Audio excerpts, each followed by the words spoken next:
প্রিয় লিসেনার্স, আসসালামু আলাইকুম। আশা করছি সবাই ভালো আছেন।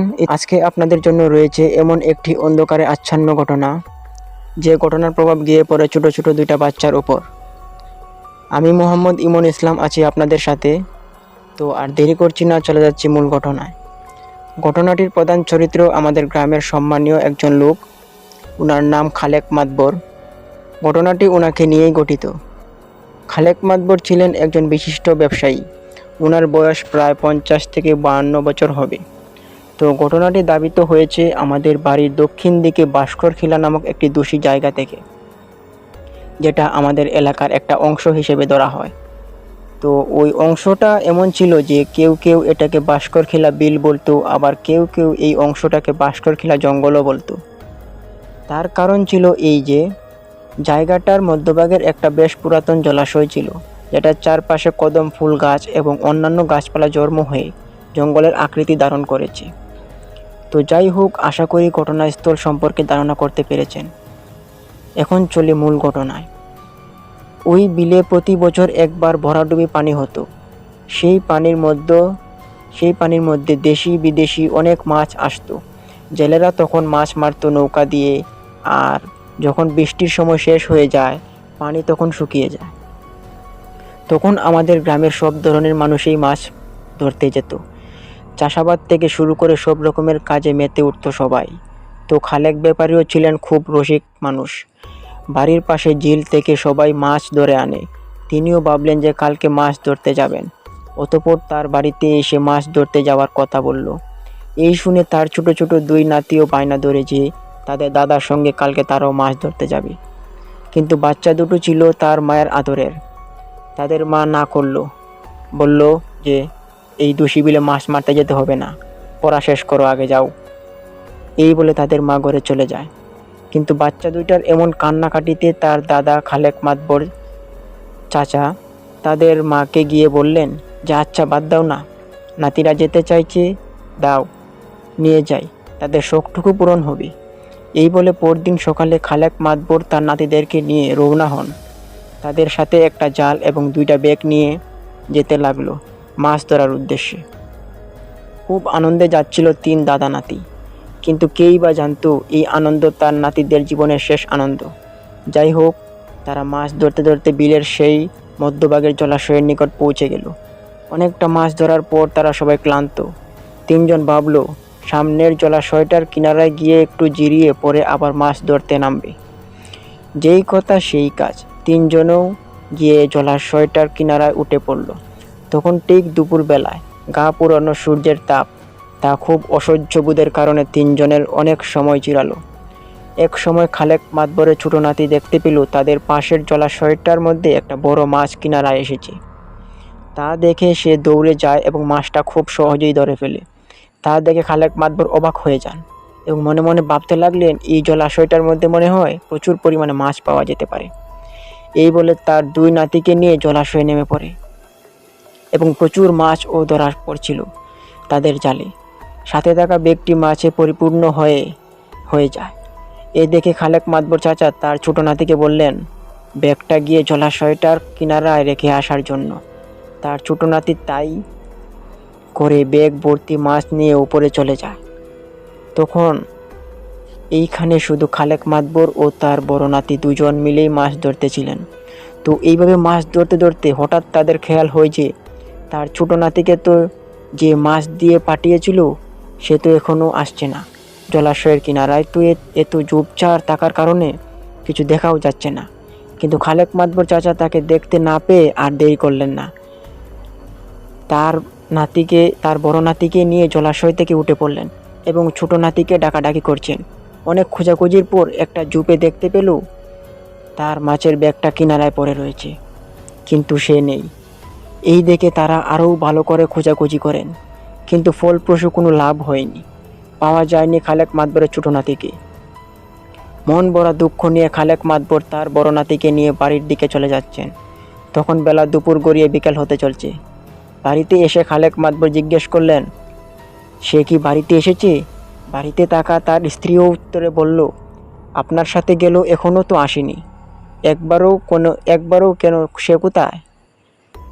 তার মায়ের মুখে এমন কথা শুনে খালেক মাতবরও আর বুঝতে বাকি রইল না।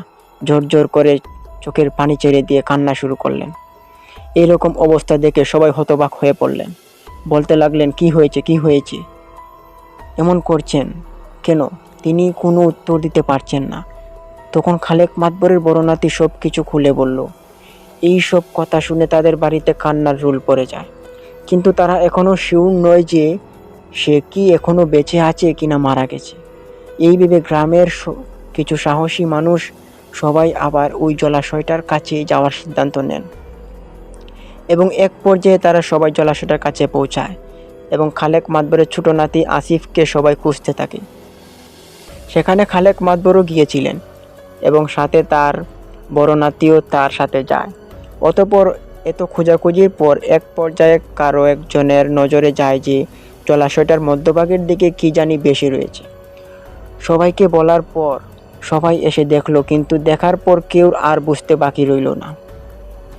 তখন খালেক মাতবর লাফ দিল, জলাশয়ে সাঁতরে গেল। সাঁতরে গিয়ে দেখলো তার নাতি আসিফ, কিন্তু সে মারা গেছে। এই দেখে তিনি তাকে কাঁধে নিলেন, নিয়ে জলাশয়ের কিনারায় আসলেন। এসে তিনি একবারে কান্নায় ভেঙে পড়লেন। কিন্তু তখন আর কিছু করার বাকি ছিল না। সবাই তাকে সান্ত্বনা দিলেন এবং তার ছোট নাতি আসিফের দাফন দেওয়ার ব্যবস্থা করছিলেন। সবাই আবার বাড়ি ফেরার উদ্দেশ্যে রওনা হন। বাড়ি ফিরে সবাই বলছিল যে ছোট বাচ্চা, তাও আবার পিশাচের হাতে মৃত্যু হয়েছে, দেরি করা ঠিক হবে না।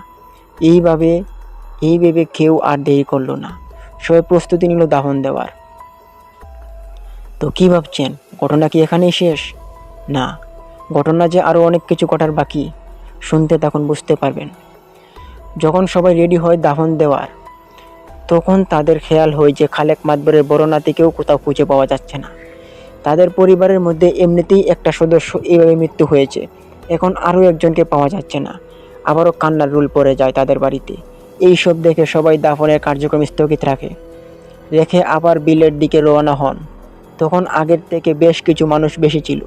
তো খুঁজতে খুঁজতে সবাই আবারও ওই দূষী জলাশয়ের কাছে পৌঁছে তারা সবাই যা দেখলো তারা কেউ কখনো আশা করেনি এমনটি। সামনে থাকা লোকজন দেখতে পেল কোনো এক মানুষের দেহ মাটিতে মাথা ঘেরে পা উপরের দিকে রেখে দিয়েছে। এই রকম পরিস্থিতি দেখে রাতের বেলায় কেউই আর সামনের দিকে এগোয় না।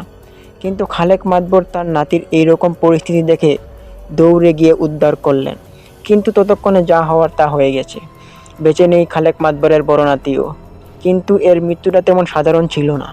সবাই দেখতে পায় খালেক মাতবরের বড় নাতির সারা শরীর ক্ষতবিক্ষত হয়ে আঘাতের চিহ্ন, এমনকি মুখের মধ্যেও বেশ বড় বড় নখের আঁচড়ের দাগ। এই দেখে কেউ আর কাঁধে নেয় না তাকে। তো এক পর্যায়ে 2-3 জনে ধরে কাঁধে করে বাড়িতে নিয়ে আসলেন। এখন এই রকম পরিস্থিতিতে আর সারা গ্রামের মানুষ কীভাবে বা নিশ্চিন্তায় থাকে। এদিকে খালেক মাতবরের পরিবার ভেঙে পড়েন। তাদের পরিবারে যেন কেউই আর কথা বলার শক্তিটুকু পাচ্ছে না। তখন গ্রামবাসী সবাই মিলে খালেক মাতবরের 2 নাতিকে একসাথে দাফন সমাপ্তি করলেন। এরপর থেকে অনেকে অনেকবার অনেক কবিরাজ আনিয়েছেন আসল তত্ত্বটা, রহস্যটা উদ্ধার করার জন্য। কিন্তু সব রকম কবিরাজদের উত্তর এমন ছিল যে এই বিলের যে জলাশয়ে তারা 2 জন ভাইকে মারা হয়েছে, এইগুলো এইখানে থাকাকালে পিশাচের কাজ। তারা খুবই ভয়ানক পিশাচ। তাই ভালো হয় কেউ ওই দিকটাতে যদি না যায়। এইরকম কথাবার্তা শুনে অনেকের কৌতূহল বেড়ে যায়। এই জলাশয়ের বিষয়ে তো দিনের বেলায় সবাই দলবদ্ধভাবে গিয়ে ওই জঙ্গলের গাছপালা পরিষ্কার করত। যেহেতু নিজেদের এলাকা, নিজেদের একটা ব্যবস্থা করতে হবে। তো এক পর্যায়ে জঙ্গলটা দলবদ্ধভাবে একবারে পরিষ্কার করে দেওয়া হয় এবং কবিরাজদের পরামর্শ অনুযায়ী সঠিক নিয়মে বিলের মধ্যে কাজ করা হয়। এখন সব ঠিক হয়ে গিয়েছে, কিন্তু এলাকার মানুষ এখনও এই জঙ্গলের পাশ দিয়ে কেউ যায় না। তো বন্ধুরা, এই ছিল আজকের একটি মর্মান্তিক ও দুঃসহ ঘটনা। আর ভালো কথা হচ্ছে যে এখন খালেক ব্যাপারীর আর মাত্র একটি নাতনি আছে। তো তার আশায় তাদের পরিবারটা আবার সুন্দর হলো। তো বন্ধুরা, এখন তারা ভালোই আছে। তো আপনাদের কাছে আমার একটা রিকোয়েস্ট থাকবে, যদি এই ঘটনাটি আপনাদের ভালো লেগে থাকে তাহলে একটা লাইক এবং কমেন্ট করে জানাবেন কেমন লাগলো, আর আমাদের চ্যানেলটিকে সাবস্ক্রাইব করে আমাদের পাশে থাকার চেষ্টা করবেন। তো আজকে এখানে বিদায় নিচ্ছি, দেখা হবে কালকে কোনো এক নতুন ঘটনা নিয়ে। ততক্ষণ দোয়া করি ভালো থাকুন, সুস্থ থাকুন, আল্লাহ হাফেজ।